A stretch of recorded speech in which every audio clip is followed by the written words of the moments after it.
Kasih karunia dan damai sejahtera dari Tuhan Allah Bapa kita dan dari anaknya Tuhan Yesus Kristus menyertaimu. Amin. Saudara yang dikasihi oleh Tuhan Yesus Kristus, renungan harian untuk kita pada Senin tanggal 6 Juli 2020 tertulis pada kitab Mazmur pasal 131 ayatnya yang ketiga, demikian bunyinya. Berharaplah kepada Tuhan, hai Israel, dari sekarang sampai selama-lamanya.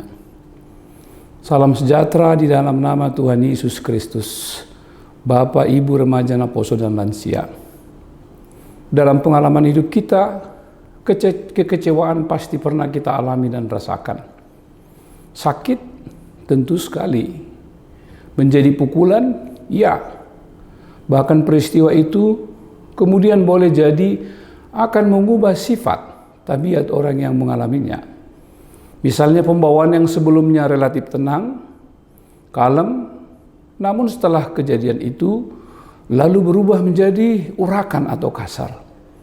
Orang di sekitarnya tentu akan merasa heran dan kaget, serta bertanya-tanya dalam hati selama beberapa waktu lamanya.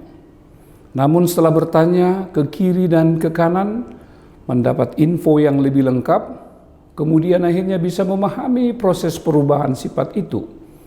Lalu memberi simpulan, oh iya, kekecewaannya ternyata dapat merubah orang. Apakah menjadi hal yang positif juga menjadi negatif. Kedua kemungkinan itu sangat terbuka untuk terjadi kepada seseorang yang kecewa. Mungkin persis sama dengan nasihat seorang ibu kepada anaknya ketika sedang siap-siap memasuki sebuah sekolah lanjutan dengan mengatakan, kamu jangan terlalu banyak berharap, nak. Demikian seorang ibu memberi sebuah nasihat pesan kepada anaknya, supaya ia tidak begitu kecewa di kemudian hari apabila keinginannya tidak terjadi sebagaimana ia harapkan.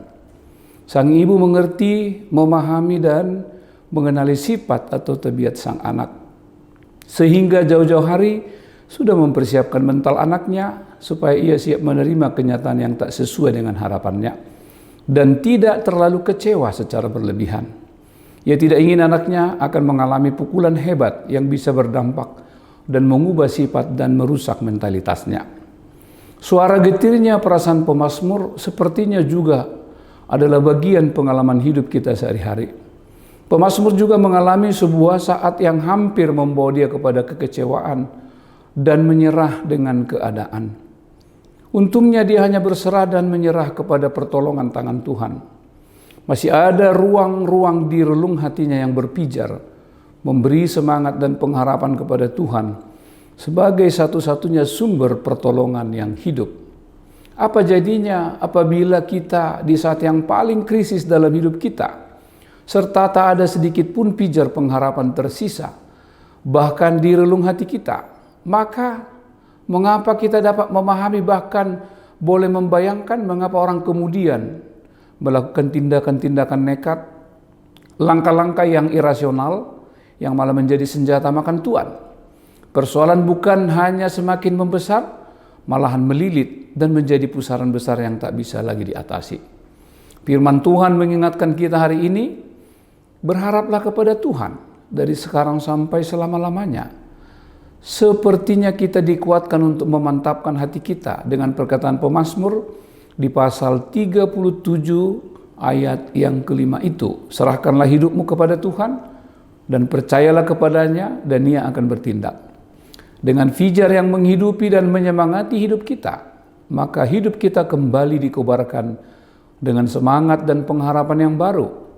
Bahkan di tengah-tengah wabah corona yang menakutkan, bahkan melumpuhkan banyak pergerakan atau keleluasaan kita berkarya atau melayani di gereja, di masyarakat dan lingkungan kita. Kita masih boleh mengingat kasih Tuhan sebagai sumber pengharapan.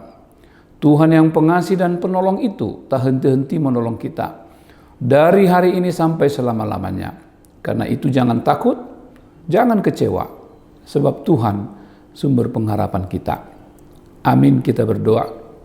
Ya Allah Bapa di sorga, Engkaulah sumber pengharapan kami, terutama sekali di hari pertama di minggu ini. Biarlah hati kami selalu berkobar dengan harapan yang penuh bahwa Tuhan tidak pernah meninggalkan kami dari sekarang ini sampai selama-lamanya. Biarlah dengan pertolongan Tuhan kami mengawali seluruh tugas-tugas, pekerjaan dan pelayanan kami. Jauhkan segala ketakutan, kekhawatiran. Biarlah kami selalu berjalan dengan Tuhan.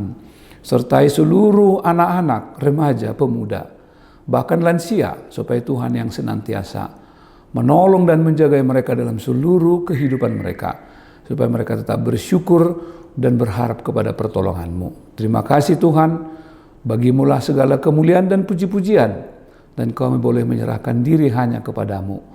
Dalam Kristus Yesus kami berdoa dan bersyukur. Amin. Anugerah Tuhan kita Yesus Kristus, kasih setia Allah Bapa dan persekutuan dengan Roh Kudus menyertai-Mu hari ini sampai selama-lamanya. Amin.